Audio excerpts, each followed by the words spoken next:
দলিল থাকলেও কিন্তু জমির মালিকানা পাবেন না আপনি। আপনি অনেক সময় ভাবেন যে দলিল যার জমি তার, আমার কাছে তো দলিল রয়েছে, আমি তো এটা প্রমাণ করতে পেরেছি, ওই দলিল মূলে নামজারিও করে নিয়েছি।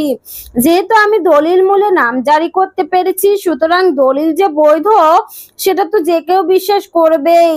সুতরাং দলিল যার জমিদার, এই সূত্রে কিন্তু আমি জমির 100% নিষ্কণ্টক মালিক হিসাবে বিবেচিত হয়ে কিন্তু দখলে রয়েছি।